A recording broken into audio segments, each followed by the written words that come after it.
आगरा के शाही किले में बादशाह अकबर का दरबार आज कुछ शांत किंतु जिज्ञासु था। पिछली रात बीरबल ने भरी सभा में एक दरबारी ईर्ष्यालु मीर कासिम को अपनी हाजिर जवाबी से परास्त कर दिया था। मीर कासिम ने अकबर के कान भरने का एक नया तरीका खोज निकाला था। उसने शिकायत की, जहांपनाह, बीरबल की बुद्धिमत्ता केवल महलों और बंद कमरों तक सीमित है। असली परीक्षा तो जनता के बीच होती है। क्या वो बीच बाजार में अपनी चतुराई का ऐसा जलवा दिखा सकते हैं कि लोग अचंभित रह जाएं? अकबर को ये चुनौती रोचक लगी। उन्होंने मुस्कुराते हुए बीरबल की ओर देखा। बीरबल ने सम्मानपूर्वक सिर झुकाया। हुजूर, यदि आपकी यही इच्छा है तो कल सूर्योदय के पश्चात मैं ठीक बाजार के केंद्र में वो जलवा दिखाऊंगा जिसे सदियों तक याद रखा जाएगा। शर्त यह है कि मुझे एक दिन की पूरी छूट दी जाए। दरबार में फुसफुसाहट फैल गई। बीरबल ने चुनौती स्वीकार कर ली थी। अब यह देखना था कि बाजार के शोरगुल और भीड़ भाड़ में वो किस तरह अपनी अकल्पनीय बुद्धिमत्ता का प्रदर्शन करेंगे। अकबर ने अपनी अंगूठी बीरबल की ओर उछालते हुए कहा, जाओ बीरबल, तुम्हारी पूरी छूट मंजूर है। हम कल स्वयं बाजार आएंगे और तुम्हारी बुद्धिमत्ता का प्रदर्शन देखेंगे। बीरबल ने वो अंगूठी सम्मान के साथ ली और बिना किसी को कुछ बताए महल छोड़ दिया। रात भर उन्होंने न तो कोई किताब पढ़ी और न ही किसी विद्वान से सलाह ली। इसके बजाय बीरबल ने अपना सारा समय बाजार के सबसे चतुर फेरी वालों और कुछ मेहनती मजदूरों के साथ बिताया। अगले दिन के लिए उनकी तैयारी अत्यंत गोपनीय थी। उन्होंने बाजार के मुख्य चौक के बीचों बीच एक बड़ी जगह साफ करवाई। वहां उन्होंने कुछ विचित्र सामग्री जमा की। कई बड़े खाली मिट्टी के घड़े, अजीबोगरीब ढंग से कटे हुए रंगीन कपड़े और 5 मजबूत रस्सी के फंदे। बीरबल का यह रहस्यमय इंतजाम देखकर कोतवाल भी हैरान थे। किसी को यह भनक तक नहीं लगी कि कल सूर्योदय के साथ बीरबल कौन सा अद्भुत तमाशा रचने वाले हैं। पूरी राजधानी उत्सुकता से फटी जा रही थी। अगले दिन जैसे ही पूर्वी आकाश में नारंगी रंगत छाई, बाजार का चौक तिल धरने की जगह न रही। बादशाह अकबर स्वयं अपने वजीरों के साथ खास बालकनी से ये तमाशा देखने के लिए उपस्थित थे। लोगों की उत्सुकता और शोर इतना तीव्र था कि उसे शांत करने के लिए सिपाहियों को कड़ी मशक्कत करनी पड़ी। ठीक सूर्योदय के समय बीरबल ने एक शानदार प्रवेश किया।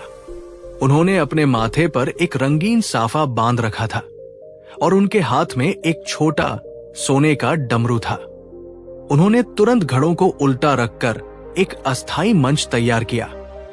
बीरबल ने उन 5 मजदूरों को विचित्र ढंग से कटे हुए रंगीन कपड़े पहनाए और उन्हें निर्देश दिया कि वे 5 रस्सियों के फंदों के नीचे खड़े हो जाएं। बीरबल ने डमरू बजाया और गंभीर मुद्रा में जोर से घोषणा की, दिल्ली के निवासियों, आज मैं तुम्हें वो अदृश्य वस्तु दिखाऊंगा जिसके कारण बाजार में सारा झगड़ा फसाद होता है। वो है लालच। ये सुनकर बादशाह भी चौंक उठे। क्या बीरबल इस नाटक के माध्यम से लालच का प्रदर्शन करने वाले थे? भीड़ अब शांत, मगर सांसें रोके खड़ी थी कि आगे क्या होगा।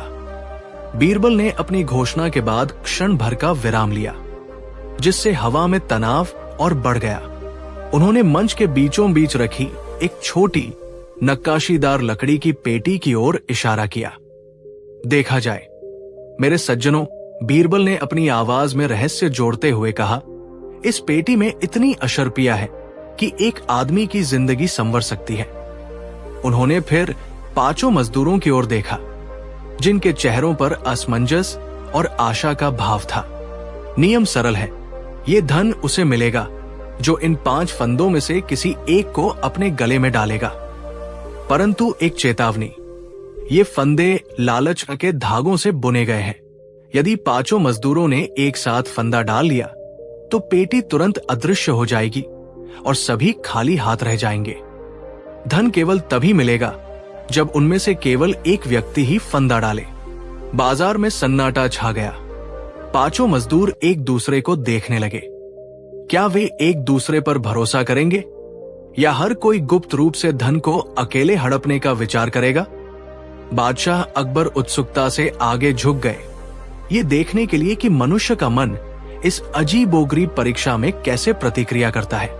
पांचों मजदूरों के चेहरे पर लालच और भय का मिश्रण झलक रहा था। सबसे पहले एक लंबा और तगड़ा मजदूर, जिसका नाम मंगू था, धीरे से आगे बढ़ा। उसकी आंखें पेटी पर टिकी थी, मानो वो अकेले ही इसे हड़पने का मन बना चुका हो। उसने धीरे से अपना फंदा उठाया, लेकिन जैसे ही उसने फंदे को पेटी की ओर बढ़ाया, चौथे मजदूर ने चिल्लाकर उसे रोका। ठहरो मंगू, क्या तुम सोचते हो कि हम तुम्हें यूं ही ले जाने देंगे? बाकी तीन मजदूरों ने भी तुरंत अपने अपने फंदे कसकर पकड़ लिए, तैयार कि अगर मंगू ने फंदा डाला तो वे भी प्रतिक्रिया में तुरंत फंदा डाल देंगे, भले ही इसका मतलब सभी का खाली हाथ रह जाना हो। माहौल में जबरदस्त तनाव था। एक छोटी सी गलती और धन गायब हो जाएगा। तीसरे मजदूर ने हताश होकर कहा, हमारा भरोसा ही हमारी सबसे बड़ी बाधा है। हम किसी एक पर विश्वास कैसे करें कि वो बाद में बांटने का वादा निभाएगा? बादशाह अकबर ने सिर हिलाया। बीरबल का ये जाल सामान्य नहीं था। ये धन की नहीं, बल्कि मानव चरित्र की परीक्षा थी। मजदूरों के बीच अब एक भयंकर और फुसफुसाहट भरी बहस शुरू हो गई थी। वे समझ नहीं पा रहे थे कि सहयोग का चयन करें या गुप्त लालच का। मजदूरों की फुसफुसाहट जल्द ही खुली बहस और उग्र आरोप प्रत्यारोप में बदल गई। पहला मजदूर चिल्लाया, मैं जानता हूं कि तुम दोनों इसे स्वयं हड़पना चाहते हो। मैं अपनी जान दांव पर नहीं लगाऊंगा। दूसरा मजदूर ने जवाब दिया, और तुम्हें लगता है कि तुम संत हो? हम तीनों को एक ही तराजू पर तौला जा रहा है और तराजू डगमगा रहा है। बादशाह अकबर ने अब अपनी चिंता व्यक्त की। उन्होंने बीरबल की ओर देखकर कहा, लगता है लालच ने तर्क को पूरी तरह से पराजित कर दिया है। ये धन बांटा नहीं जाएगा। तभी बीरबल, जो चुपचाप बाजार की भीड़ के किनारे खड़ा था, आगे बढ़ा। उसने जमीन पर बिखरी धूल में अपनी उंगली से एक छोटा सा वृत्त, सर्कल बनाया और फिर उस वृत्त को बीच से काट दिया। तीनों मजदूरों ने इस रहस्यमय संकेत को देखा। उनकी बहस अचानक रुक गई। क्या बीरबल उन्हें कोई गुप्त सूत्र बता रहा था, या ये उनकी निराशा पर एक क्रूर मजाक था? बीरबल के होठों पर एक हल्की सी मुस्कान थी, जिसने मजदूरों की बेचैनी और बढ़ा दी। वे अब धन से ज्यादा इस संकेत के अर्थ पर विचार करने लगे। बीरबल ने अपनी उंगली से इशारा करते हुए कहा, यह सिर्फ धूल नहीं है, ये तुम्हारी समस्या का आईना है। पहले मजदूर ने बेचैनी से पूछा, हुजूर, हमने धन पाया, पर यह घेरा और बीच की लकीर हमें क्या सिखाती है? बीरबल ने अपनी चिरपरिचित मुस्कान गहरी करते हुए जवाब दिया, ये वृत्त, घेरा, वो संपूर्ण खजाना है जो तुम तीनों को एक साथ मिला। तुम इसे एक इकाई के रूप में पाते हो, इसलिए जब तक तुम इसे अखंडित रखते हो, तुम एकजुट रहते हो। उसने बीच की कटी हुई रेखा पर बल दिया, लेकिन ये लकीर दिखाती है कि जैसे ही तुमने मेरा और तेरा की बात उठाई, तुमने इसे विभाजित कर दिया। ये खजाना 3 बराबर हिस्सों में बंटना चाहिए, जैसा कि इस वृत्त को 3 बराबर कोणों में काटा जा सकता है। अगर तुम तीनों में से कोई भी समान बंटवारे से इनकार करता है, तो ये खजाना फिर से पूर्ण हो जाता है और फिर तुम में से किसी का नहीं रहता। बोलो, क्या तुम न्याय चाहते हो या सिर्फ धन पर एकाधिकार? तीनों व्यापारियों की आंखें टकटकी लगाकर उस चमकीले खजाने पर जा टिकी। उन्हें बीरबल की बात का मर्म समझ आ गया था। यदि वे लालच में बंटवारे से इनकार करते हैं, तो उन्हें कुछ भी नहीं मिलेगा। एकाधिकार की चाहत फीकी पड़ गई और कुछ नहीं के डर ने थोड़ा स्वीकार करने पर मजबूर कर दिया। पहले व्यापारी ने भारी मन से सिर झुकाया, हुजूर, हम न्याय चाहते हैं, हमें बराबर का हिस्सा मंजूर है। दूसरे और तीसरे व्यापारी ने भी तुरंत सहमति दी, क्योंकि उन्हें मालूम था कि अगर उन्होंने क्षण भर भी देर की तो सब कुछ खो देंगे। उनकी सहमति में दबी हुई निराशा थी। लेकिन बाजार के बीचों बीच बीरबल के तर्क को काटा नहीं जा सकता था। बीरबल ने मंद मंद मुस्कुराते हुए अपने सहायक की ओर देखा। तो अब विलंब कैसा? इस वृत्त का 3 बराबर हिस्सों में विभाजन करो और खजाने को तीनों के हवाले कर दो। बाजार में उपस्थित जनसमूह ने बीरबल की इस अनोखी और अकाट्य बुद्धिमत्ता पर जोरदार जयकार की। धन का विवाद शांति और तर्क से सुलझ चुका था। बीरबल के आदेशानुसार उनके सहायक ने तुरंत ही मिट्टी की खुदाई शुरू की। वृत्त के केंद्र से निकला खजाना, चमकीले आभूषण और सोने की मुद्राएं बाजार के बीचों बीच चमकने लगी। सहायक ने बड़ी निष्पक्षता और सावधानी से उन सभी वस्तुओं को 3 बराबर और सटीक हिस्सों में विभाजित कर दिया। तीनों व्यापारियों ने, जिन्होंने अभी कुछ क्षण पहले भारी विवाद किया था, शांति से अपने अपने हिस्से स्वीकार किए। उन्हें अपनी गलती का एहसास हो चुका था। वे जान चुके थे कि लालच ने उन्हें तर्क से भटका दिया था। उन्होंने शर्मिंदगी और कृतज्ञता के भाव से बीरबल के समक्ष झुककर धन्यवाद दिया। बीरबल ने स्नेहपूर्वक उनकी पीठ थपथपाई और कहा, जाओ, अब सद्भावना से व्यापार करो। याद रहे, सच्ची दौलत ईमान में होती है। इतना कहकर बीरबल ने शाही दरबार की ओर प्रस्थान किया और देखते ही देखते बाजार का शोरगुल और व्यापार सामान्य रूप से फिर शुरू हो गया। सबने माना, आज बीरबल ने बाजार का सच्चा जलवा दिखाया था। बाजार में शांति जरूर हो गई थी, लेकिन व्यापारियों के मन में बीरबल की बात गूंज रही थी। उस दिन के बाद उस व्यापारिक गली की हवा ही बदल गई। छोटे मोटे झगड़े कम हो गए और लोग लेन देन में अधिक पारदर्शिता बरतने लगे। बाजार में जो विश्वास का दीपक बुझ रहा था, वो बीरबल के न्याय से पुनः जल उठा। उधर बीरबल ने सीधे शाही दरबार में प्रवेश किया। सम्राट अकबर एक ऊंचे आसन पर विराजमान थे। उनके चेहरे पर जिज्ञासा थी। कहो बीरबल, बादशाह ने गर्मजोशी से पूछा, तुम्हारे बाजार के दौरे का क्या परिणाम निकला? क्या तुमने उन लालची व्यापारियों के बीच शांति स्थापित की? बीरबल ने सम्मान पूर्वक झुककर कहा, जहांपनाह, मैंने केवल शांति स्थापित नहीं की, बल्कि उन्हें यह भी दिखाया कि बाजार का असली वैभव धन दौलत में नहीं, बल्कि भरोसे और ईमानदारी में छिपा होता है। अब बाजार का जलवा न केवल आंखों को भाएगा, बल्कि दिलों को भी प्रभावित करेगा। अकबर ने संतुष्टि से सिर हिलाया और मुस्कुरा उठे। पर बीरबल, अकबर ने उत्सुकता भरी आंखें चमकाते हुए कहा, तुम्हारे बाजार के जलवे का रहस्य क्या है? मैंने सुना है कि जब तक व्यापारी की जेब न भरे, वो ईमानदारी की बात नहीं करता। तुमने ये कैसा चमत्कार कर दिखाया कि बाजार का केंद्र लाभ से हटकर भरोसे पर टिक गया? बीरबल ने मुस्कुराते हुए कहा, जहांपनाह, मैंने केवल बाजार के नियमों में एक छोटा सा बदलाव किया। मैंने ये घोषणा करवाई कि जो व्यापारी सबसे अधिक नहीं, बल्कि सबसे अधिक जरूरी सेवा प्रदान करेगा, वो उस दिन का बाजार का बादशाह कहलाएगा और उसे शाही खजाने से विशेष पुरस्कार मिलेगा। ये सुनते ही प्रतिस्पर्धा का रुख बदल गया। व्यापारियों ने ऊंची कीमतों की जगह गुणवत्ता और सेवा पर ध्यान देना शुरू कर दिया।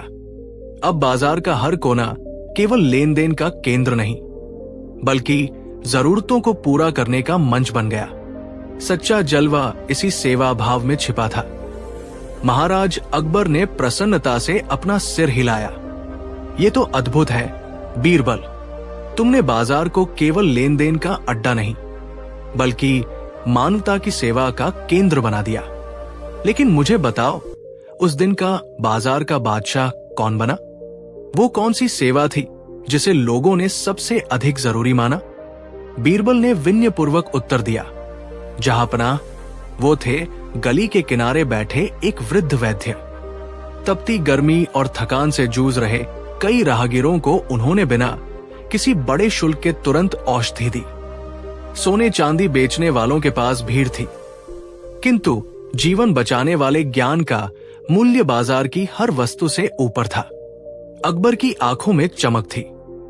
सत्य, तुमने सिखाया कि बाजार का सच्चा जलवा वस्तु की मात्रा में नहीं, बल्कि उसकी आवश्यकता और सेवा भाव में छिपा है। जब जरूरत पूरी होती है तभी धन का सही सदुपयोग होता है। ये सुनकर दरबार में उपस्थित सभी दरबारी बीरबल की बुद्धिमत्ता को सलाम करने लगे। अकबर ने बीरबल की पीठ थपथपाई। शाबाश, मेरी चिंता केवल वस्तुओं की बिक्री पर टिकी थी, पर तुमने दिखाया कि समृद्धि का अर्थ कितना बिक रहा है नहीं, बल्कि कितनी आवश्यकता पूरी हो रही है। सोने की चमक फीकी पड़ जाती है, लेकिन उस वैद्य का यश जिसने निःशुल्क प्राणों की रक्षा की युगों तक चमकता रहेगा। दरबार में प्रशंसा की फुसफुसाहटें तेज हो गई। बीरबल ने झुककर आदाब किया और धीमे स्वर में कहा, जहांपनाह, बाजार ने हमें सिखाया कि जीवन के सच्चे मूल्य जिन्हें हम दौलत से तौलने की कोशिश करते हैं वे अक्सर अमूल्य होते हैं। जिस सेवा भाव से उस वैद्य ने धूप में पसीना बहाया, वही सेवा भाव हमें राजकाज में अपनाना चाहिए। महाराज अकबर ने तुरंत आदेश दिया कि उस वैद्य को राजकोष से सम्मानित किया जाए और उसके कार्य को राज्य में जन कल्याण का आदर्श माना जाए। बीरबल की इस अनोखी सीख ने पूरे आगरा बाजार के प्रति बादशाह की सोच को हमेशा के लिए बदल दिया। इस घटना के बाद दरबार में बीरबल की बुद्धिमत्ता की चर्चाएं और तेज हो गई। सभी दरबारी ये देखकर अचंभित थे कि बीरबल ने कैसे एक साधारण बाजार के दृश्य को राजनैतिक दर्शन का गहन पाठ बना दिया। महाराज अकबर ने प्रसन्न होकर बीरबल की पीठ थपथपाई और कहा, बीरबल, तुम बाजार की धूल मिट्टी में भी मानवता के मोती ढूंढ लेते हो। तुम्हारी चतुराई ही हमारे शासन का सबसे बड़ा आभूषण है। बादशाह को अब केवल महल की भव्यता में नहीं, बल्कि आगरा के जनजीवन की समस्याओं और उनके मूल्यों को समझने में विशेष रुचि आने लगी।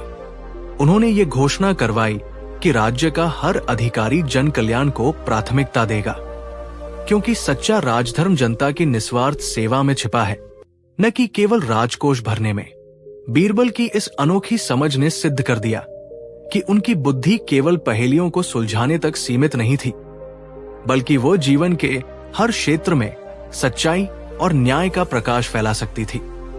बाजार का वह दिन वास्तव में बीरबल की चतुराई का सबसे बड़ा जलवा बन गया था। इस घोषणा के बाद राज्य के अधिकारियों के बीच एक तीव्र हलचल मच गई, जहां कई ईमानदार कर्मचारियों ने राहत की सांस ली और अपने काम को नए उत्साह से करने लगे। वही लोभी और भ्रष्ट अधिकारियों के माथे पर चिंता की गहरी लकीरें खिंच गई। वे समझ गए थे कि अब उनका दुराचार छिपा नहीं रह पाएगा। बीरबल जानते थे कि केवल नियम बनाने से काम नहीं चलेगा, बल्कि जन कल्याण के इस सिद्धांत को बाजार की छोटी छोटी समस्याओं में लागू करके दिखाना होगा। अगले ही दिन बीरबल ने एक साधारण किसान का वेश धारण किया और सीधे शहर के मुख्य अनाज बाजार पहुंचे। उन्होंने देखा कि एक धूर्त व्यापारी अपने अनाज को तौलते समय जानबूझकर अपनी तराजू को एक ओर झुका रहा था, जिससे ग्राहकों को हमेशा कम अनाज मिलता। जब एक वृद्ध और गरीब महिला ने इस बात पर आपत्ति जताई, तो व्यापारी ने उसे डांट कर भगा दिया। बीरबल तुरंत आगे बढ़े और उस व्यापारी को रोका। बीरबल ने शांत किंतु तीखे स्वर में कहा, ओ बाजार के रत्ना, तुम जो ये न्याय का बाट बेच रहे हो, क्या ये भूल गया है कि इसे राजधर्म के माप से तौला जाना चाहिए? व्यापारी, जो अपनी धूर्तता पर गर्व करता था, किसान बने बीरबल को देखकर तनिक भी नहीं घबराया। उसने नाक सिकोड़ी और कड़वाहट से बोला, ओ पगले, अगर तुम अनाज नहीं खरीद सकते तो यहां से चले जाओ। मेरे बाट और मेरे धर्म का ज्ञान मुझे मत दो। क्या तुम्हें ये तराजू टेढ़ी दिखाई दे रही है? बीरबल मुस्कुराए। टेढ़ी नहीं मालिक, बस थकी हुई है। शायद ये अन्याय का बोझ उठा उठाकर थक गई है। इतना कहकर बीरबल ने तुरंत तराजू के दोनों पल्लों से अनाज हटा दिया। उन्होंने पास रखे दो लगभग समान दिखने वाले पत्थरों को उठाया और उन्हें बारी बारी से दोनों पल्लों पर रख दिया। जैसे ही पत्थर रखे गए, तराजू का कांटा तुरंत और स्पष्ट रूप से व्यापारी की तरफ झुक गया, भले ही पत्थर बिल्कुल समान वजन के लग रहे थे। बाजार में खड़े लोग ये दृश्य देखकर हैरान रह गए।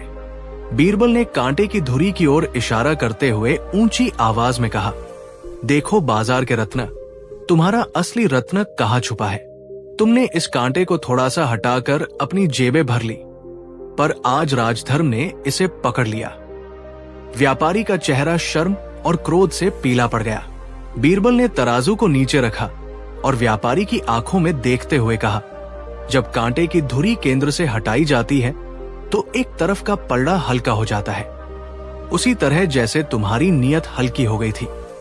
तुमने इस छोटी सी हेराफेरी से ग्राहक को हमेशा कम तौल कर दिया, मगर आज ये बाजार तुम्हारी पोल खोल रहा है। भीड़ में वाहवाह की गूंज उठ गई। लोग बीरबल की बुद्धि और न्याय की तारीफ करते नहीं थक रहे थे। व्यापारी की सारी अकड़ हवा हो चुकी थी। उसने तुरंत जमीन पर गिरकर माफी मांगनी चाहिए, पर बीरबल ने हाथ से उसे रोक दिया। उन्होंने सिपाहियों को आदेश दिया, इस धोखेबाज को फौरन गिरफ्तार करो।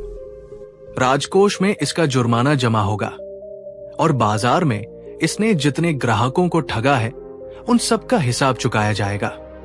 आज से ये तराजू सभी व्यापारियों के लिए एक सबक होगा कि राजधर्म का वजन हमेशा सबसे भारी होता है। सिपाही तुरंत आगे बढ़े और कांपते हुए मुंह झुकाए व्यापारी को हथकड़ी पहना दी।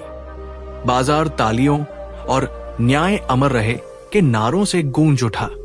वो छोटा सा नकली तराजू जिसके दम पर व्यापारी ने महीनों तक बेईमानी की थी, अब बाजार के बीचों बीच सभी की आंखों के सामने एक सबक की तरह टंगा दिया गया। लोगों ने बीरबल के चरणों में झुककर धन्यवाद दिया। एक गरीब किसान ने कहा, हुजूर, आपने आज सिर्फ हमें हमारा पैसा नहीं लौटाया, बल्कि ये विश्वास दिलाया है कि गरीबों की पुकार भी बादशाह तक पहुंचती है। बीरबल ने मुस्कुराते हुए कहा, याद रखो, बाजार की असली पूंजी सोना नहीं बल्कि ईमानदारी है। इसके बाद उन्होंने उस विजयी मुस्कान के साथ जिसने न्याय की स्थापना की थी महल की ओर प्रस्थान किया, जहां सम्राट अकबर उनकी प्रतीक्षा कर रहे थे। उन्हें मालूम था कि इस घटना से अकबर का गर्व और भी बढ़ जाएगा। महल पहुंचते ही बीरबल सीधे दीवाने खास की ओर बढ़े, जहां सम्राट अकबर उनकी प्रतीक्षा कर रहे थे। बादशाह की आंखों में गर्व और कौतूहल झलक रहा था। तो बीरबल, अकबर ने अपनी गद्दी से थोड़ा झुककर पूछा, बताओ, आज तुम्हारे न्याय का जलवा बीच बाजार में कैसा रहा? क्या हमारे उन चतुर व्यापारियों की अक्ल ठिकाने लगी? बीरबल ने सम्मान पूर्वक सिर झुकाकर कहा, जहां पनाह, जलवा न्याय का था, मेरा नहीं। मैंने बस इतना सुनिश्चित किया कि सत्य का तराजू झुके और गरीबों के होठों पर फिर से मुस्कान लौटे। उस चालाक व्यापारी ने अपनी मूर्खता के कारण जो धन गलत तरीके से कमाया था, वो आज वापस बाजार की ईमानदारी के चरणों में रख दिया गया। अकबर ने जोर से ठहाका लगाया, तुम महान हो बीरबल, तुम वास्तव में हमारे राजपाट की असली दौलत हो। तुम्हारे बिना हमारा ये दरबार सितारों के बिना रात जैसा फीका है। उन्होंने तुरंत एक कीमती मोतियों का हार बीरबल को भेंट स्वरूप देने का आदेश दिया। हिरबल ने अत्यंत आदर के साथ मोतियों का वह कीमती हार अपने हाथों में लिया। वो क्षण भर रुके, हार की जगमगाती आभा को निहारा और फिर उसे पहनने के बजाय जमीन पर झुके। जहां पनाह, बीरबल ने कहा। उनकी आवाज में कृतज्ञता थी, पर अभिमान नहीं। आपकी ये भेंट आपकी दयालुता का प्रमाण है, किंतु सत्य का तराजू जब तक सीधा है, मुझे किसी और दौलत की आवश्यकता नहीं। ये न्याय जो आज बाजार में प्रतिष्ठित हुआ है, मेरी नजर में किसी भी मोती से अधिक कीमती है। अकबर ने उन्हें उठने का संकेत दिया। तो फिर इस हार का क्या करोगे? बीरबल मुस्कुराए। मैं चाहता हूं कि इस हार के मोतियों को बेचकर प्राप्त हुआ धन वापस उसी बाजार में ईमानदारी की नींव को और मजबूत करने के काम आए, ताकि वो व्यापारी जो आज न्याय पाकर लौटा है, भविष्य में भी सर उठाकर व्यापार कर सके। असली जलवा तो सेवा में है, बादशाह सलामत, आभूषणों में नहीं। ये सुनकर पूरे दरबार में बीरबल की जय जयकार गूंज उठी। बादशाह अकबर की आंखें नम थी, पर चेहरे पर अपार संतुष्टि थी। उन्होंने तुरंत अपने खजांची को बुलाया और आदेश दिया कि बीरबल की इच्छा का सम्मान किया जाए। आज तुमने एक बार फिर ये सिद्ध कर दिया बीरबल, अकबर ने स्नेह से कहा, कि तुम्हारा सिंहासन मेरे पास नहीं बल्कि सीधे प्रजा के हृदय में है। उन्होंने अपने खजाने से मोतियों के हार की कीमत के बराबर की राशि निकालने को कहा, जिसका उपयोग बाजार के छोटे व्यापारियों के कल्याण के लिए एक कोष बनाने में किया जाएगा। ये निर्णय तुरंत पूरे बाजार में फैल गया। अब जब कोई व्यापारी उस बाजार से गुजरता तो उसे केवल वस्तुओं का नहीं बल्कि बीरबल की चतुराई और अकबर के न्याय का भी जलवा दिखाई देता। उस दिन से उस बाजार को ईमानदारी का बाजार कहा जाने लगा। बीच बाजार में हुए इस न्याय ने यह संदेश दिया कि सच्चा धन आभूषणों में नहीं बल्कि भरोसे और सच्चाई में बसता है। बीरबल की चतुराई का ये न्याय सदियों तक एक मिसाल बनकर रहा। अकबर बादशाह बीरबल के इस अद्भुत निर्णय से इतने प्रसन्न हुए कि उन्होंने भरी सभा में बीरबल को न्याय का दीपक उपाधि से सम्मानित किया। वो कोष, जिसे अब गर्व से ईमानदारी कोष कहा जाता था, केवल धन का संग्रह नहीं था बल्कि बाजार के हृदय में पनपते विश्वास का प्रतीक बन गया। छोटे व्यापारी अब निश्चिंत होकर अपना काम करते, क्योंकि वे जानते थे कि मुसीबत के समय ये कोष उनकी सहायता के लिए सदा तत्पर रहेगा। इस कोष की पहली सहायता एक वृद्ध फल विक्रेता को मिली, जिसका सारा माल बाढ़ में बह गया था। वर्षों बाद भी जब कोई नया व्यापारी उस ऐतिहासिक बाजार में आता तो पुराने व्यापारी उसे उस स्वर्ण कलश की कहानी सुनाते।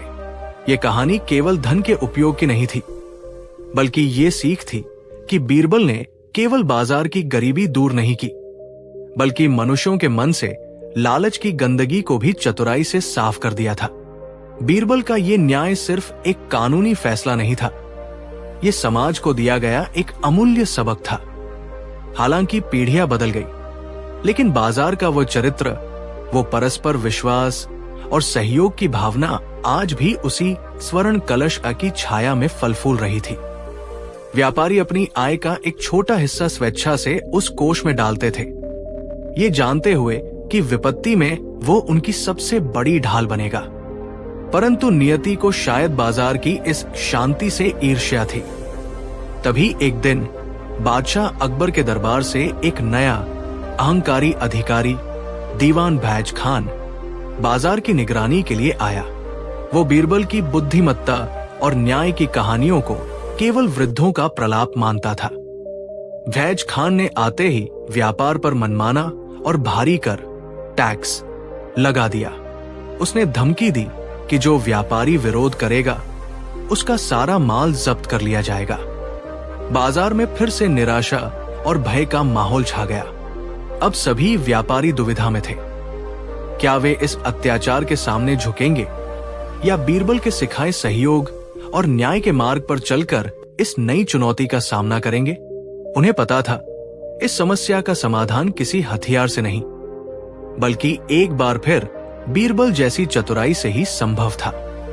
सभी बड़े व्यापारी रात के अंधेरे में सेठ मनसुखलाल की हवेली पर गुप्त रूप से एकत्रित हुए। बाजार की शांति भंग हो चुकी थी और उनके चेहरे पर निराशा की गहरी रेखाएं थी। भैज खान का अत्याचार असहनीय है, ये नया कर हमें मिट्टी में मिला देगा, सेठ दामोदर ने चिंता व्यक्त की। तब वृद्ध गंगाराम ने अपनी मूंछों पर ताव देते हुए कहा, हमें बीरबल की सीख याद रखनी होगी।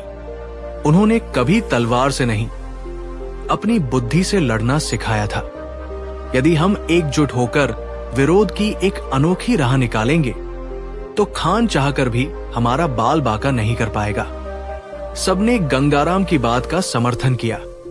उन्होंने निर्णय लिया कि वे सामूहिक रूप से कर देने से मना नहीं करेंगे, क्योंकि ये सीधे विद्रोह माना जाएगा। इसके बजाय वे बाजार के ठीक बीचों बीच एक ऐसा दृश्य प्रस्तुत करेंगे, एक गूढ़ पहेली जो न केवल पैज खान के लालच को उजागर करे बल्कि उसकी खबर किसी भी कानूनी आपत्ति के बिना सीधे बादशाह अकबर तक पहुंचा दे। इस बीच बाजार का जलवा के लिए उन्हें एक अत्यंत चतुर योजना की आवश्यकता थी। अब सबकी निगाहें उस व्यक्ति को ढूंढ रही थी जो बीरबल की अनुपस्थिति में ये पहेली रच सके। एक बूढ़े व्यापारी धर्मदास ने अपनी दाढ़ी खुजाते हुए कहा, हमें बीरबल जैसा ही दिमाग चाहिए। क्या तुम लोगों को याद है उनका भतीजा जिसका नाम माधव था? वो अपने चाचा की तरह ही पहेलियां सुलझाने और बनाने में माहिर था। गंगाराम ने तुरंत सहमति दी। माधव? हाँ, वो आजकल शहर से बाहर अपने खेत में रहता है, बिल्कुल शांत, लेकिन उसके दिमाग की धार अभी भी तेज है। तुरंत ही कुछ लोग माधव को बुलाने के लिए रवाना हुए। जब माधव बाजार में पहुंचा तो उसने व्यापारियों की चिंता सुनी और कहा, यह योजना सीधी नहीं हो सकती, क्योंकि सीधी बात तलवार से भी ज्यादा खतरनाक होती है। हम जलवा जरूर करेंगे, लेकिन ऐसा कि पैज खान को पता ही न चले कि उसे कब और क्यों पकड़ा गया। हमें चाहिए सिर्फ 3 चीजें, एक टूटी हुई तराजू, 10 किलो रेत और एक बड़ा सा टूटा हुआ मटका। व्यापारी उत्सुक हो गए। ये कैसी पहेली है? माधव मुस्कुराया। उसकी आंखों में पुरानी चमक लौट आई थी। ये पहेली नहीं सेठ जी, ये तो न्याय का नुक्कड़ नाटक है। फैज खान अपनी ताकत का तराजू हमेशा एक तरफ झुका कर रखता है। ये टूटी तराजू हमें दिखाएगी कि उसका हिसाब कितना कच्चा है। उसने व्यापारियों को पास बुलाया और फुसफुसाते हुए निर्देश दिए, हमें ये तीनों चीजें ठीक बाजार के बीचों बीच सबसे व्यस्त चौराहे पर रखनी होंगी। टूटी हुई तराजू को जमीन पर रखो, एक पलड़े में रेत डालो। जब फैज खान अपनी शान दिखाने यहां से गुजरे तो जोर से चिल्लाना, सुनो, जो इस टूटी तराजू पर सही वजन कर दे उसे सोने के 10 सिक्के मिलेंगे। व्यापारी दंग रह गए। 10 किलो रेत का सही वजन टूटी तराजू पर? माधव ने गंभीर होते हुए कहा, सही वजन सिर्फ रेत से नहीं, नजर से होगा। फैज खान दौलत और घमंड का भूखा है। वो सोने के सिक्कों का लालच देखकर इस जाल में खुद ही कूद पड़ेगा। और हां, टूटे मटके को तराजू के पास छिपा कर रखना। यह हमारा आखिरी और सबसे महत्वपूर्ण हथियार होगा। अगली सुबह सूरज की पहली किरणें बाजार में फैलने से पहले ही माधव, जो अब बीरबल के रूप में अपनी योजना को देख रहे थे, पास के एक बड़े पीपल के पेड़ के पीछे छिप गए। व्यापारी ने डरते डरते मगर पूरी सावधानी से टूटी हुई तराजू को भीड़ भाड़ वाले चौराहे पर रख दिया। दूसरे पलड़े पर 10 किलो की रेत खी गई। कुछ ही देर में धोलन गाड़ों की गूंज और घोड़ों की टापों के साथ फैज खान का शानदार काफिला बाजार में दाखिल हुआ। फैज खान महंगे मखमली लिबास में अपने घमंड को चेहरे पर लिए बैठे थे। जैसे ही काफिला उस तराजू के पास पहुंचा, व्यापारी ने सांस खींचकर जोर से आवाज लगाई, ओ बाजार वालों, सुनो, आज इनाम है। जो भी इस टूटी हुई तराजू पर रेत का सही वजन कर दे, वो सोने के 10 सिक्के ले जाए। फैज खान का घोड़ा तुरंत रुक गया। उनकी भौहें चढ़ गई। उन्होंने सोने के सिक्कों की चमक और फिर उस बेतुकी टूटी तराजू को देखा। ये क्या मूर्खता है? उन्होंने अपने सिपाही को आदेश दिया, पता लगाओ, ये कौन धोखेबाज हमारे बाजार का समय बर्बाद कर रहा है। वो जाल में फंस चुका था। सिपाही ने व्यापारी के पास जाकर कठोर लहजे में पूछा, ए मूर्ख, तू यहां बाजार का नियम क्यों तोड़ रहा है? तुझे तुरंत हमारे अधिकारी फैज खान के सामने पेश होना होगा। व्यापारी, जो असल में बीरबल ही थे, ने शांत भाव से सिर उठाया। मैं नियम नहीं तोड़ रहा सिपाही, मैं तो बस उन लोगों को इनाम दे रहा हूं जो ये समझते हैं कि वजन चीज का नहीं होता, बल्कि ध्यान और बुद्धिमत्ता का होता है। यदि आपके अधिकारी रेत का सही वजन नहीं कर सकते, तो उन्हें ये मानना होगा कि उनकी शान के पीछे कोई समझदारी नहीं है। ये तीखा व्यंग्य सीधे फैज खान के कानों में पड़ा। घमंड से भरे फैज खान ने आव देखा न ताव तुरंत घोड़े से छलांग लगाई। उनका चेहरा क्रोध से लाल हो गया। तुम एक छोटे व्यापारी होकर हमें चुनौती दोगे? मैं तुम्हें दिखाता हूं असंभव किसे कहते हैं। लाओ, कहां है वो रेत? तुम्हारी चालबाजी अब सबके सामने खुलेगी। बाजार में तुरंत भीड़ जमा हो गई। बीरबल मुस्कुराए। जाल पूरी तरह बिछ चुका था। बीरबल ने शांत मुद्रा में सामने रखे बड़े बड़े चमकीले बोरे की ओर इशारा किया। हुजूर, रेत यहां है, लेकिन इसके वजन के लिए आपको साधारण तराजू नहीं, बल्कि अपनी बुद्धिमत्ता की कसौटी लानी होगी। फैज खान ने अपने 2 सिपाहियों को तुरंत शाही तराजू और बाट लाने का आदेश दिया। रेत का एक बोरा खोला गया और फैज खान ने खुद एक बड़ा डला तराजू के एक पल्ले पर रखा।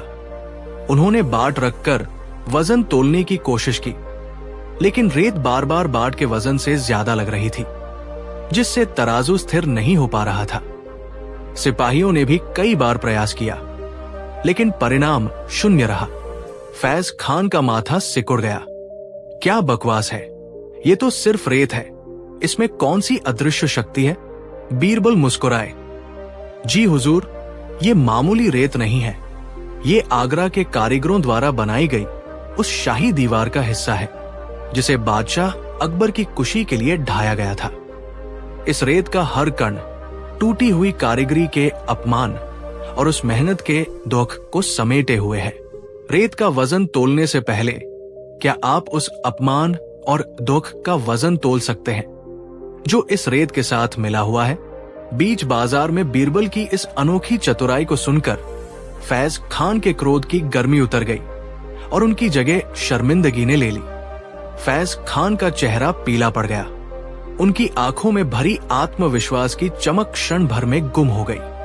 उन्होंने अपनी पराजय स्वीकार करते हुए सिर झुका लिया। बीच बाजार में मौजूद जनसमूह बीरबल की इस गहन सोच और वाक्पटुता पर मंत्रमुग्ध हो गया। चारों ओर प्रशंसा की फुसफुसाहटें और फिर जोरदार तालियों की गड़गड़ाहट गूंज उठी। बादशाह अकबर गर्व से मुस्कुराए।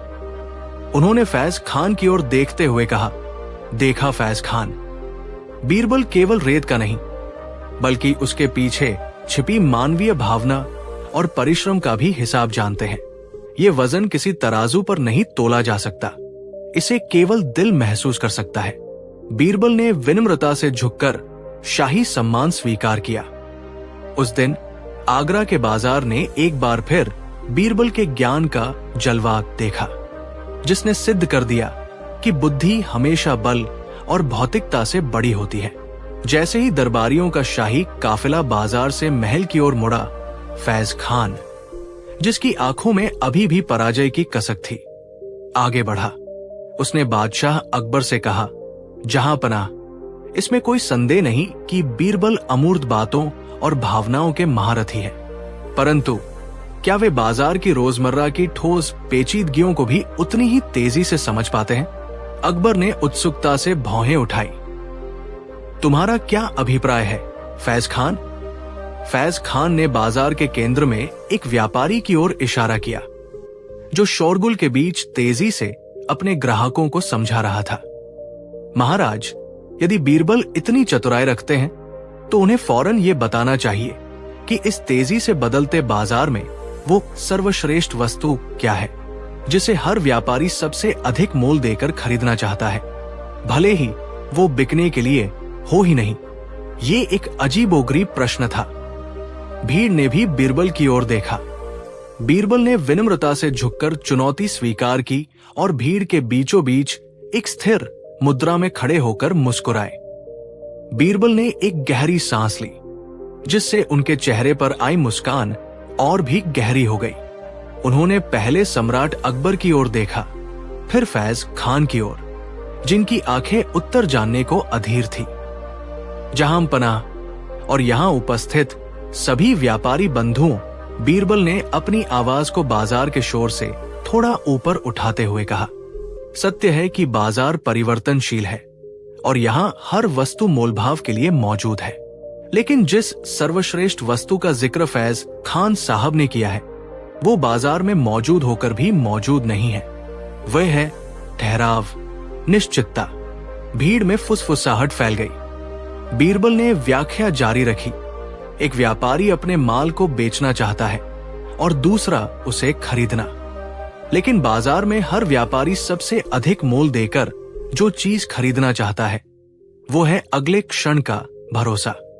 भरोसा कि उसका निवेश डूबेगा नहीं, भरोसा कि ग्राहक वापस आएगा, भरोसा कि बाजार कल भी स्थिर रहेगा। यही भरोसा अमूल्य है, बिकता नहीं, पर हर व्यापारी इसे हर हाल में हासिल करना चाहता है। फैज खान का मुंह आश्चर्य से खुला रह गया। जहां पनाह अकबर बीरबल की ओर गर्व से मुस्कुराए। उन्होंने धीरे से सिर हिलाया और भरी सभा को संबोधित किया। बीरबल, तुमने आज बाजार के केवल अर्थशास्त्र को नहीं बल्कि उसके दर्शन को समझाया है। स्थिरता और भरोसे का अर्थ है शासक का वादा। ये अमूल्य है क्योंकि इसकी कीमत सोने या चांदी से नहीं बल्कि प्रजा के सुख और सुरक्षा से तय होती है। फैज खान ने अपनी पगड़ी पर हाथ फेरा। उसकी अकड़ अब नम्रता में बदल चुकी थी। वो बीरबल के चरणों में झुक गया। जहां पनाह, मैं अपनी हार स्वीकार करता हूं। बाजार में सोना चांदी तो हर कोई पहचानता है, लेकिन भरोसा रूपी अमूल्य रत्न को केवल बीरबल जैसा जौहरी ही परख सकता है। बीरबल ने अदब से झुककर कहा, महाराज, और यही भरोसा ही सबसे बड़ा कर है जो प्रजा राजा पर लगाती है। जिस बाजार में ये कर चुक जाता है वो बाजार हमेशा फलता फूलता है। ये जलवा बाजार का नहीं, महाराज, आपके न्याय का है। बाजार तालियों की गड़गड़ाहट से गूंज उठा। अकबर का सीना बीरबल की बुद्धिमत्ता पर गर्व से चौड़ा हो गया। उन्होंने स्नेहपूर्वक बीरबल को गले लगाया और बाजार की ओर मुखातिब हुए। ऐ मेरी प्रजा, आज बीरबल ने केवल एक पहेली नहीं सुलझाई बल्कि हमें राजधर्म का सबसे बड़ा पाठ पढ़ाया है। उन्होंने अपनी आवाज ऊंची की। ये दरबार और ये बाजार दोनों ही प्रजा के भरोसे की नींव पर टिके हैं। जिस दिन ये नींव हिलेगी उस दिन सोने के ढेर भी मिट्टी हो जाएंगे। पराजित व्यापारी को उन्होंने क्षमादान दिया और कहा, तुम्हारी हार भी आज एक सीख बनी है। जाओ, ईमानदारी से व्यापार करो। अकबर ने शाही घोषणा की कि बीरबल की इस असाधारण बुद्धिमत्ता का सम्मान करते हुए उस दिन के लिए बाजार में कोई भी चुंगी, टैक्स नहीं ली जाएगी। खुशी से लबरेज बाजार महाराज अकबर की जय और बीरबल की जय के नारों से गूंज उठा। बीरबल का बीच बाजार का जलवा अब एक किंवदंती बन चुका था। शाही काफिला जब वापस महल की ओर चला तो हर चेहरे पर यह संतोष था कि उनका न्याय का तराजू सही हाथों में है। महल की ओर लौटते समय अकबर ने घोड़े पर ही बीरबल की तरफ देखा।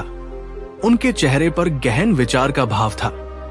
बीरबल, उन्होंने मंद मुस्कान के साथ कहा, तुमने उस व्यापारी की चोरी तो पकड़ी, पर मुझे बताओ, तुम्हारी असली जीत क्या थी? तुमने चुंगी माफ करने की घोषणा क्यों करवाई? आखिर खजाना क्यों खाली करवाया? बीरबल ने अदब से सिर झुकाया। जहां पनाह, व्यापारी की चोरी पकड़ना तो मेरा कर्तव्य था, पर बीच बाजार में न्याय का इतना बड़ा प्रदर्शन जरूरी था। जब प्रजा देखती है कि न्याय गरीबों को भी राहत देता है और अमीरों की बेईमानी भी सामने लाता है, तभी राजसत्ता पर उनका विश्वास दृढ़ होता है। उन्होंने आगे जोड़ा, चुंगी माफ करने से उनका संतोष कई गुना बढ़ गया। ये जलवा केवल मेरी बुद्धिमत्ता का नहीं, आपके सुशासन का था, जिसने न्याय को सार्वजनिक उत्सव बना दिया। अकबर ने संतोष भरी सांस ली। उन्हें लगा बीरबल ने न केवल एक समस्या सुलझाई थी बल्कि शासन की जड़ों को और मजबूत कर दिया था। अकबर ने स्नेहपूर्वक बीरबल की पीठ थपथपाई। बीरबल, तुम केवल वजीर नहीं, मेरी आंखें हो। यह सत्य है कि न्याय का ढोल सार्वजनिक रूप से बजना चाहिए। एक गरीब को मिली राहत 10 अमीर व्यापारियों को ईमानदारी का पाठ पढ़ाती है। तुमने दिखा दिया कि न्याय का भय और उसका आनंद दोनों ही बाजार की भीड़ के लिए जरूरी है। बीरबल ने शालीनता से सिर झुकाया। जहां पनाह, ये सब आपकी दी हुई छूट और प्रजा के प्रति आपके अटूट प्रेम का फल है। सेवक तो केवल उस राह पर चलता है जिस पर मालिक चलने को कहता है। मेरा जलवा कुछ नहीं, बस आपकी आज्ञा का पालन था। अकबर मुस्कुराए। तुम बातों में भी बाजार से कम जलवा नहीं दिखाते बीरबल, पर आज तुमने साबित कर दिया कि राजसत्ता का वास्तविक जलवा महलों की चकाचौंध में नहीं, बल्कि उन गलियों और चौराहों पर दिखाई देना चाहिए जहां हम आदमी न्याय की आस लिए अपना जीवन गुजारता है। दोनों के बीच विश्वास और सम्मान का एक मौन संवाद हुआ। अकबर ने अपने आसपास उमड़ी हुई भीड़ पर एक गहरी नजर डाली। ये वे लोग थे जो अब भी उत्सुकता और विस्मय से उन्हें देख रहे थे। बीरबल, अकबर ने धीमे स्वर में कहा, यह जलवा आज दिखने में आसान लगा, पर क्या तुम समझते हो कि राजसत्ता के इस जलवे को हर दिन, हर क्षण जीवित रखना कितना बड़ा उत्तरदायित्व है? एक शासक का सम्मान केवल उसकी सेना या उसके खजाने से नहीं, बल्कि इन साधारण लोगों की आंखों में बसे विश्वास से तय होता है। बीरबल ने सिर झुकाकर उत्तर दिया, जहांपनाह, जिस प्रकार एक व्यापारी अपने सबसे छोटे ग्राहक को भी संतुष्ट रखता है, तभी उसका बाजार फलता फूलता है, उसी प्रकार राजा का धर्म भी यही है। न्याय का तराजू यदि एक छोटे से राई के दाने के लिए भी झुकता है, तो वो पूरे साम्राज्य को सीधा रखता है। अकबर ने उनकी पीठ थपथपाई। वे महल की ओर लौटने को हुए कि तभी बाजार के कोने से एक वृद्ध मोची लड़खड़ाता हुआ उनके पास आया। उसके चेहरे पर भय नहीं, बल्कि त्वरित न्याय की एक नई आस झलक रही थी। उसने हाथ जोड़कर कांपते स्वर में कहा, महाराज, अगर आज आपने बाजार में दस्तक दी है तो हमारी एक छोटी सी शिकायत भी सुन लीजिए। ये वो क्षण था जब राजसत्ता का असली जलवा फिर से कसौटी पर था। मोची ने अपनी फटी हुई पोटली जमीन पर रखी और जोर देकर कहा, महाराज, शहर के सबसे नामी सेठ धर्मपाल जी के बड़े बेटे ने कल अपनी नई गाड़ी का पहिया मेरे कारीगरी के अड्डे पर चढ़ा दिया। मेरे पास कश्मीर से आया हुआ खास रेशमी चमड़ा था, जिस पर मैं महीनों से काम कर रहा था। वो सारा एक पल में कीचड़ और तेल से सनाकर बर्बाद हो गया। अकबर ने भौहें सिकोड़ी। और सेठ ने क्या कहा? उन्होंने मुझे 5 टके फेंक दिए और कहा कि मोची का इतना ही मोल होता है। महाराज, मेरे काम की लागत 5 टके नहीं, बल्कि 25 अशर्फिया है। ये केवल पैसे का मामला नहीं है, ये मेरी कारीगरी के अपमान का मामला है। बीरबल ने बिना कुछ कहे ध्यान से मोची के फटे हुए हाथ देखे, ये समझते हुए कि ये मामला केवल क्षतिपूर्ति का नहीं, बल्कि अहंकार और वर्ग भेद के टकराव का है। उन्होंने तुरंत हस्तक्षेप किया, जहांपनाह, क्रोध न करें। अगर न्याय तराजू के छोटे पलड़े पर न रखा जाए तो उसका मोल कौन समझेगा? मैं सेठ धर्मपाल को आज ही दरबार में हाजिर करने का आदेश देता हूं। ये जलवा बाजार का नहीं, बल्कि हमारी राजदारी का है, जो सभी को समान देखती है। बीरबल ने देर न की। उन्होंने तुरंत 2 तेज सिपाहियों को निर्देश दिया, जाओ और सेठ धर्मपाल को सम्मान सहित पर तत्काल दरबार में हाजिर करो। उन्हें यह भी बता देना कि सम्राट अकबर स्वयं एक साधारण मोची के न्याय के लिए उनकी प्रतीक्षा कर रहे हैं।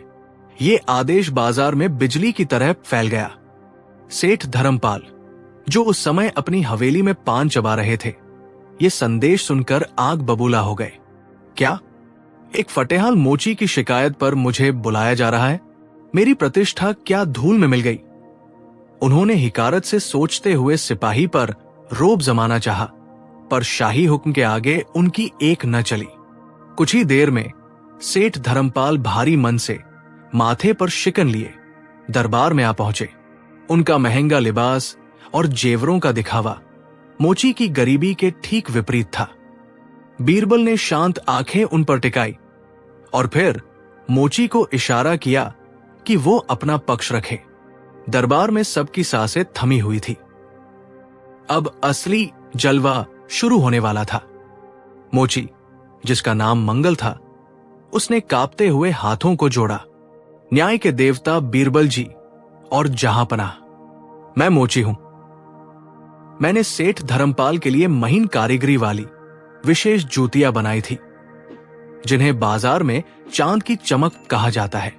10 अशर्फियों का दाम तय हुआ था, पर जब मैंने उन्हें जूतियां सौंपी तो सेठ जी ने केवल 2 अशर्फिया मेरे हाथ पर रखकर मेरा मजाक उड़ाया। उन्होंने कहा, तुम्हारे जैसे फटेहाल की कला की इससे अधिक कीमत नहीं हो सकती। मेरा हुनर और मेरी मेहनत सब अपमानित हुई है। सेठ धर्मपाल की आंखें जल उठीं। उन्होंने तपाक से मोची की बात काटी। महाराज, ये निरा मूर्ख है और लालची भी। जूतियों में कोई खास बात नहीं थी। ये मेरी दौलत देखकर मनगढ़ंत दाम बता रहा है। मैंने दयावश उसे 2 अशर्फिया दे दी, जबकि वो एक कौड़ी का भी हकदार नहीं था। बीरबल ने अपनी चुप्पी तोड़ते हुए सेठ से शांत पर सीधा सवाल किया, सेठ जी, क्या आपने जूतियां पहनकर देखी थी? सेठ धर्मपाल ने अपनी मोटी गर्दन गर्व से ऊपर उठाई। पहनकर देखने की क्या जरूरत? महाराज, मैं चमड़े का पारखी हूं। मैंने एक क्षण के लिए पैर में डालकर देखा था, पर मुझे कोई विशेष आराम महसूस नहीं हुआ। सामान्य काम चलाओ जूतियां थी। बीरबल ने मोची की ओर देखा। मोची भाई, क्या इन जूतियों में कोई ऐसी खासियत है जिसका अनुभव केवल एक पल के उपयोग से न हो पाए? मोची ने हाथ जोड़कर कहा, हुजूर, इन जूतियों को बनाने में 7 दिन लगे हैं। ये शाही बकरम चमड़ा है और इसकी सिलाई में एक खास कलाकारी है। ये जूतियां पहनने वाले के कदम तेज करती है और लंबी दूरी चलने पर भी थकान नहीं होने देती। ये एहसास केवल तभी होता है जब पहनने वाला इन्हें कम से कम एक पूरा दिन पहने। बीरबल ने सेठ धर्मपाल की ओर देखा। सेठ जी, कला का मूल्यांकन क्षण भर में नहीं होता। आप ये जूतियां पहनकर दरबार तक आए हैं। अब मेरा आदेश है कि आप इन्हें अभी के अभी यही बाजार में उतार दें और पैदल अपने घर वापस जाएं। हम देखना चाहते हैं कि आपकी सामान्य काम चलाओ जूतियों के बिना आपके कदम कितनी दूर तक आपका साथ देते हैं। सेठ धर्मपाल का चेहरा तुरंत उतर गया। उनका अहंकार क्षण भर में ढीला पड़ गया। भरी बाजार में शाही हुक्म की अवहेलना करना असंभव था। भारी मन से वो झुके और बड़े नाजो अंदाज से बनी उन मखमली जूतियों को उतार दिया। जूतियां उतारते ही उनके पांव उस चिकने पत्थरों वाली सड़क पर आ गए, जहां जरा देर पहले उन्हें जमीन का एहसास ही नहीं हो रहा था। बीरबल ने चारों ओर एकत्र भीड़ की ओर देखा, जो इस ड्रामा को बड़ी उत्सुकता से देख रही थी। सेठ जी, विलंब क्यों? प्रस्थान कीजिए। सेठ धर्मपाल ने बेमन से पहला कदम उठाया। चूंकि उन्होंने जूतियों की सहूलियत को पूरा एक दिन अनुभव किया था, उनके पैर अब सामान्य काम चलाओ जूतियों की कठोरता झेलने के लिए तैयार नहीं थे। कुछ कदम ही चलते ही उनके पांवों में चुभन महसूस होने लगी। उनका चलना अब एक धीमी और कष्टदायक लंगड़ाहट में बदल गया था। दूर जाना तो दूर, 200 कदम चलना भी उनके लिए पहाड़ बन गया। भीड़ की फुसफुसाहट अब जोरदार ठहाकों में बदलने लगी। बीरबल मुस्कुरा रहे थे। उन्होंने तुरंत मोची को दरबार में हाजिर होने का आदेश दिया। मोची, एक साधारण सा दिखने वाला वृद्ध व्यक्ति, फौरन भीड़ को चीरता हुआ दरबार में हाजिर हुआ। उसके हाथ में चमड़े और पुराने औजारों की हल्की महक थी। बीरबल ने धर्मपाल की तरफ इशारा किया, जो अब दर्द से करहाते हुए जमीन पर बैठ चुके थे और अपने पैर सहला रहे थे। ओ मोची, इन सेठ जी की दुर्दशा देखो। क्यों, तुम्हारे बनाए जूतों में अब क्या कमी है? मोची ने हाथ जोड़कर विनयपूर्वक कहा, हुजूर, मेरे जूते जरूरत पूरी करते हैं, विलासिता नहीं। इन्हें तो आदत पड़ गई थी कि हर काम नौकर करेगा और हर कदम पर आराम मिलेगा। आज इन्हें समझ आया होगा कि पाव की सहूलियत पैसे से नहीं, सही कारीगरी से आती है। बीरबल ने गंभीर होते हुए धर्मपाल से कहा, सेठ जी, जिस श्रम को आप तुच्छ बता रहे थे, उसी की कीमत आज आपके हर कदम पर महसूस हुई। मोची का काम बीज बाजार का जलवा नहीं, बल्कि जीवन की मूलभूत आवश्यकता है। उन्होंने मोची को स्वर्ण मुद्राएं देकर सम्मानपूर्वक विदा किया और धर्मपाल को कड़ी चेतावनी दी कि अगली बार किसी भी कारीगर के श्रम को कम न आंका जाए। धर्मपाल का अहंकार चूर चूर हो चुका था। वो लज्जा से सिर झुकाए खड़ा रहा। उसने तुरंत अपने हाथों से मोची के औजारों को उठाया और बीरबल के सामने रखते हुए कहा, बीरबल जी, आपने मेरी आंखें खोल दी। ये जलवा बीज बाजार का नहीं, बल्कि आपके विवेक का है, जिसने मुझे सिखाया कि हर काम में सम्मान छिपा है। मैं क्षमा प्रार्थी हूं। बीरबल ने स्नेह से धर्मपाल के कंधे पर हाथ रखा। उन्होंने कहा, सेठ जी, पैसे से सुविधा खरीदी जा सकती है, पर सच्ची इज्जत कर्म से मिलती है। यही बीज बाजार का जलवा है, जब हर कारीगर का पसीना अनमोल समझा जाए। ये घटना कुछ ही देर में आगरे के हर कोने तक पहुंच गई। जब बादशाह अकबर को यह समाचार मिला तो वे बीरबल की सूझबूझ पर हंस पड़े। उन्होंने दरबार में बीरबल को बुलाकर कहा, बीरबल, तुम मिट्टी के मोल को सोने से भी अधिक कीमती बनाना जानते हो। तुमने आज न सिर्फ एक सेठ को सुधारा, बल्कि यह भी सिद्ध किया कि न्याय हर वर्ग के लिए अनिवार्य है। बीरबल ने सम्मान पूर्वक सिर झुकाते हुए कहा, जहांपनाह, ये मेरी नहीं, आपके न्याय की जीत है। सच्ची दौलत खजानों में नहीं, बल्कि उस सम्मान में निहित है जो एक कारीगर को उसके श्रम के बदले मिलता है। जब तक मजदूर को यह भरोसा रहेगा कि उसका पसीना व्यर्थ नहीं जाएगा, तब तक बाजार में रौनक बनी रहेगी। इस घटना का सेठ पर गहरा असर पड़ा।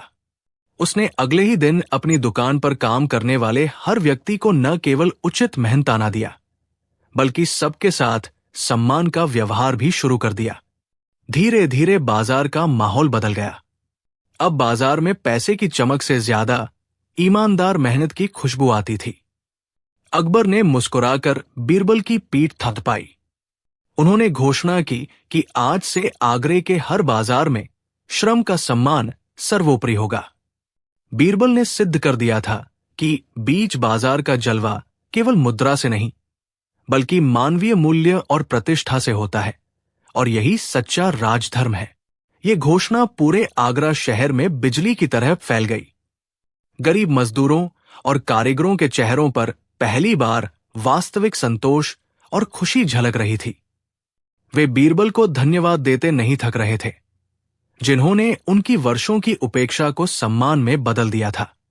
जो व्यापारी अब तक केवल मुनाफे की भाषा समझते थे और श्रमिकों को तुच्छ मानते थे, वे चुपचाप सिर झुकाए खड़े थे। उन्हें समझ आ गया था कि बादशाह के राज में अब केवल धन का अहंकार नहीं चलेगा, बल्कि ईमानदारी और मानवीय व्यवहार भी जरूरी है। इस असाधारण जीत पर बादशाह अकबर ने तुरंत एक भव्य शाही दरबार आयोजित किया। उन्होंने बीरबल को गले लगाया और सम्मान की सबसे ऊंची पोशाक भेंट की। बीरबल, अकबर ने गर्व से कहा, तुमने बाजार को सिर्फ ठीक नहीं किया, तुमने उसे उसका हृदय वापस दे दिया है। यह ज्ञान केवल आगरा के लिए नहीं, बल्कि पूरे हिंदुस्तान के लिए एक नजीर बनेगा। दरबार न्याय और बुद्धिमत्ता की इस जीत पर तालियों की गड़गड़ाहट से गूंज उठा। शाही दरबार की यह प्रशंसा और बीरबल की बुद्धिमत्ता की चर्चा महलों की दीवारों तक सीमित नहीं रही। अगले ही दिन जब आगरा का वो विशाल बीज बाजार खुला, तो वहां का नजारा बदला हुआ था। व्यापारियों के चेहरे पर अब सिर्फ मुनाफे की लालच नहीं, बल्कि एक नई तरह की सतर्कता और जिम्मेदारी झलक रही थी।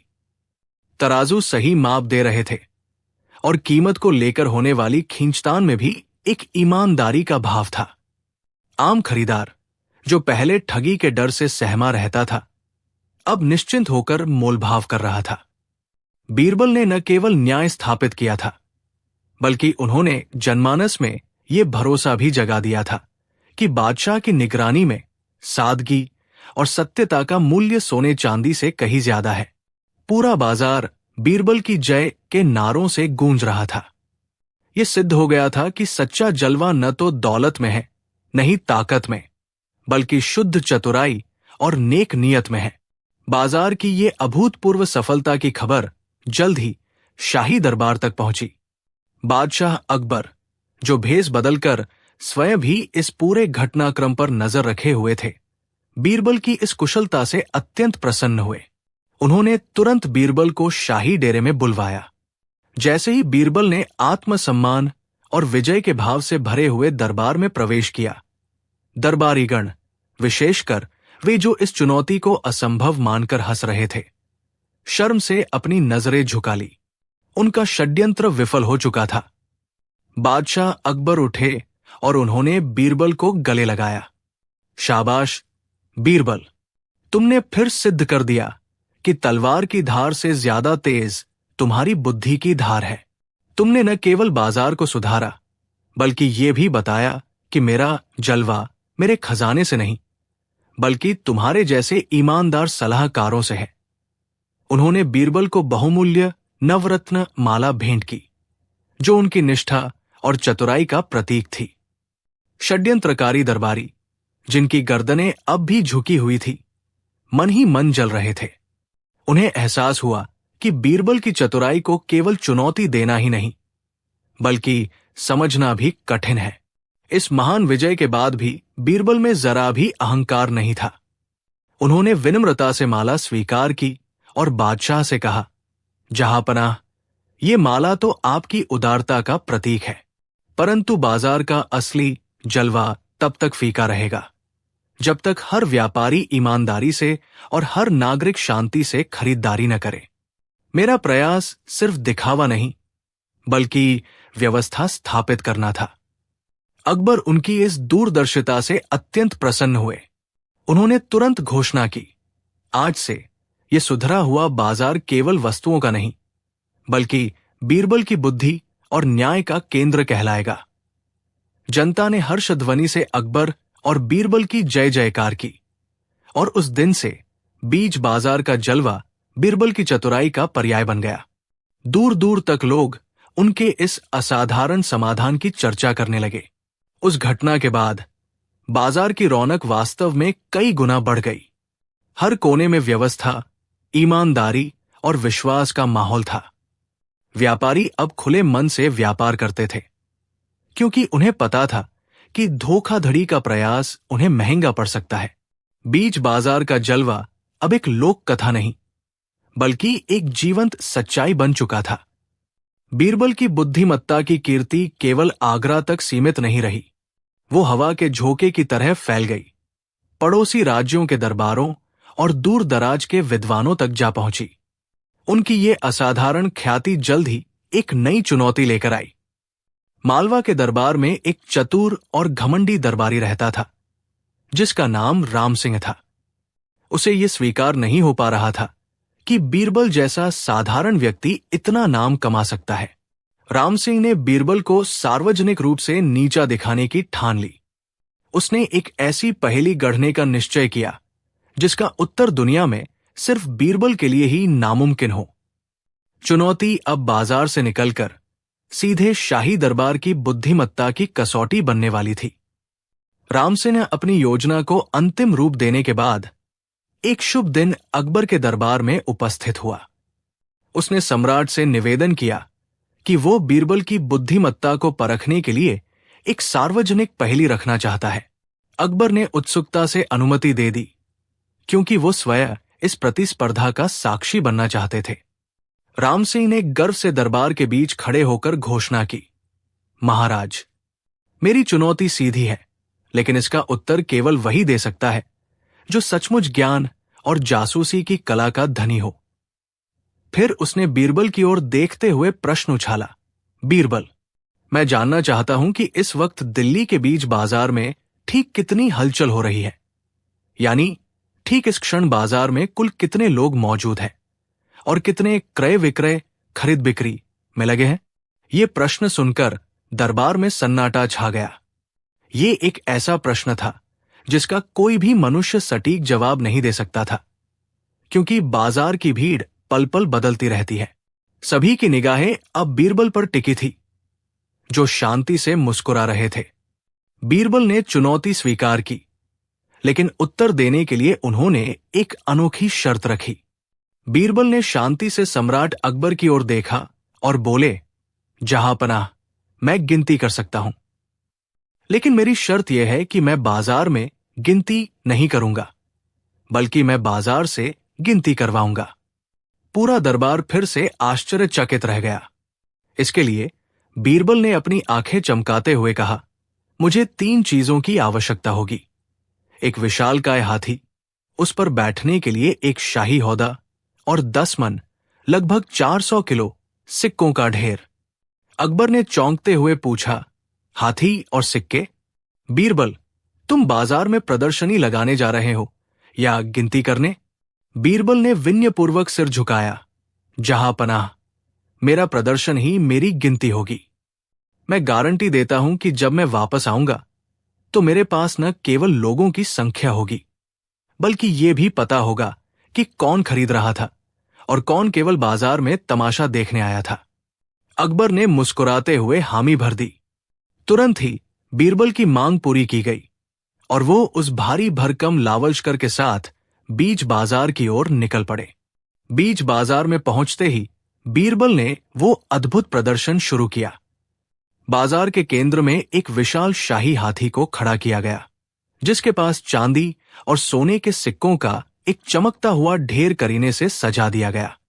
ये अनोखा नजारा देखने के लिए कुछ ही पलों में पूरा बाजार उमड़ पड़ा। लोग अपनी खरीदारी छोड़कर, यहां तक कि विक्रेता भी अपनी दुकानें छोड़कर कौतूहलवश उस लावलशकर के पास जमा हो गए। जब भीड़ काफी घनी हो गई तो बीरबल ने कोई घोषणा नहीं की।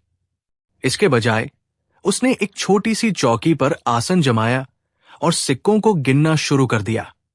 उसकी गिनती बहुत धीमी और जोरदार थी। 1, 2, 3, और हर गिनती पर वो रुककर सिक्कों को उलटता पलटता। बाजार थमसा गया। लोग फुसफुसा रहे थे, ये कैसा सौदा है? बीरबल की आंखें बड़ी सावधानी से उन चेहरों को पढ़ रही थी, जिनकी नजरें न तो हाथी पर थी और न ही बाजार की वस्तुओं पर, बल्कि सिक्कों पर टिकी थी, और जो तमाशे के खत्म होने का इंतजार कर रहे थे। बीरबल 40 सिक्कों तक पहुंचकर अचानक चुप हो गया। उसने सिक्कों की ढेरी को जमीन पर गिरा दिया। खनखनाहट के साथ सिक्के बजरी में बिखर गए। तुरंत ही कई हाथ अनजाने में आगे बढ़ने को हुए, लेकिन बीरबल की तीखी निगाहों को देखकर ठिठक गए। रुको, बीरबल ने धीमी लेकिन स्पष्ट आवाज में कहा। आप क्या गिन रहे थे, सिक्के या अपना समय? भीड़ में सन्नाटा छा गया। बीरबल मुस्कुराया और आगे झुका। ये गिनती सिर्फ ये जानने के लिए थी कि इस बाजार में कौन तमाशे का शौकीन है और कौन धन का पुजारी। और मैं देख रहा हूं कि कम से कम 50 लोग ऐसे हैं जो ये जानना चाहते थे कि इन 40 सिक्कों के बाद मैं क्या घोषणा करूंगा, क्योंकि उन्हें लगा कि यही असली इनाम है। उसने सीधे सामने खड़े एक हट्टे-कट्टे व्यक्ति की ओर देखा, जिसकी आंखों में घबराहट के साथ लालच साफ झलक रहा था। ये जलवा, मेरे दोस्त, किसी सौदे का नहीं, बल्कि इंसान की नीयत को परखने का था। मैं उन लोगों को ढूंढ रहा था जो बिना काम के भी केवल लाभ की प्रतीक्षा करते हैं। बीरबल ने मुस्कुराते हुए अपनी बात जारी रखी। 40 सिक्के तो उन मेहनतकशों के लिए थे जिन्होंने कम से कम मेरी बात सुनी और अपनी उत्सुकता प्रकट की। लेकिन तुम जैसे 50 लोग, उसने भीड़ के उस कोने की तरफ इशारा किया जहां सबसे अधिक निराशा और गुस्सा दिख रहा था, जो पहले पंक्ति में खड़े होकर भी मेहनत की जगह सिर्फ बड़े इनाम का इंतजार कर रहे थे। तुमने सोचा कि यह सरकारी खजाना यूं ही लुटाया जा रहा है। उसने बाजार के कोतवाल को आवाज दी। इन 50 व्यक्तियों के नाम और पते तुरंत नोट किए जाएं। आज से अगले 1 सप्ताह तक ये सभी लोग इस बाजार की साफ सफाई में निस्वार्थ योगदान देंगे। यही इनका पुरस्कार है। बीरबल ने उस हट्टे-कट्टे व्यक्ति को आंखों में देखते हुए अपनी बात पूरी की। क्योंकि मेरे दोस्त, असली जलवा बाजार में धन लुटाने का नहीं, बल्कि आलसी नियत को पहचान कर उसे काम पर लगाने का है। बिना काम के लाभ की आशा करना राजद्रोह से कम नहीं। भीड़ में सन्नाटा छा गया, जबकि लालची चेहरों पर शर्मिंदगी और हताशा साफ झलक रही थी। बीरबल का ये न्याय बीच बाजार की सबसे बड़ी सीख बन गया। सन्नाटा टूटने पर अचानक तालियों की गड़गड़ाहट से बाजार गूंज उठा। लोगों की आंखें अब बीरबल के प्रति श्रद्धा से भरी थी, जिन्होंने मात्र 1 सप्ताह की निस्वार्थ सेवा से लालच की जड़ पर प्रहार किया था। मुशी ने तुरंत उन सभी आलसी लोगों के नाम दर्ज किए जो अब श्रमदान के लिए विवश थे। हताश होकर वे सभी चुपचाप बाल्टी और झाड़ू उठाने के लिए निकल पड़े। बीच बाजार का वो जलवा अब पसीने और धूल मिट्टी में बदलने वाला था।